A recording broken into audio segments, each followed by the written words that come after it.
Saudi Arabia has offered a ceasefire to the Houthis just now. Well, we're gonna put Annelle on the spot on that one.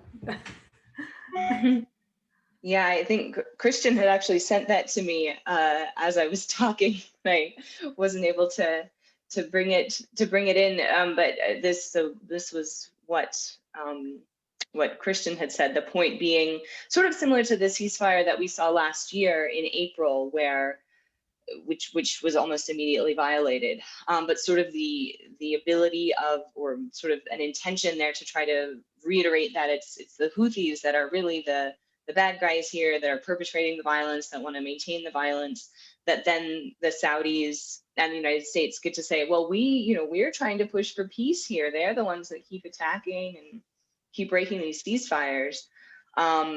So, I have not seen the terms of the ceasefire, what exactly the Saudis were trying to offer to try to incentivize a ceasefire. But again, what we've seen in general is that the Houthis, Ansar Allah, sees themselves as on the cusp of taking Ma'rib. I saw yesterday, the day before, they've taken a new a mountain near Ma'rib that gives them a better sort of position with which to, unfortunately, to fire into the city. It's a more strategic sort of position, so they are gaining territory, and they see themselves as on the cusp of taking it, which would really consolidate their control of the population, of the resources, of sort of the entirety of the former North Yemen almost. And so, to offer a ceasefire now is, sort of the losing side, to say, time out. we don't want to keep going like this, because they don't want to. They know the writing's on the wall, and they know what's probably going to happen.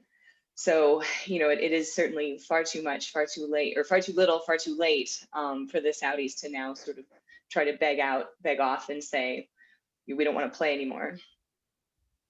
I just saw this also for announcement. Ansarullah said, no deal, this is nothing new. So you're absolutely right, because everybody realized Ma'rib is in few days, maybe more or less, it's going to be under the Ansarullah, and they will have the resources, the oil resources there. So they will be able to cement their power.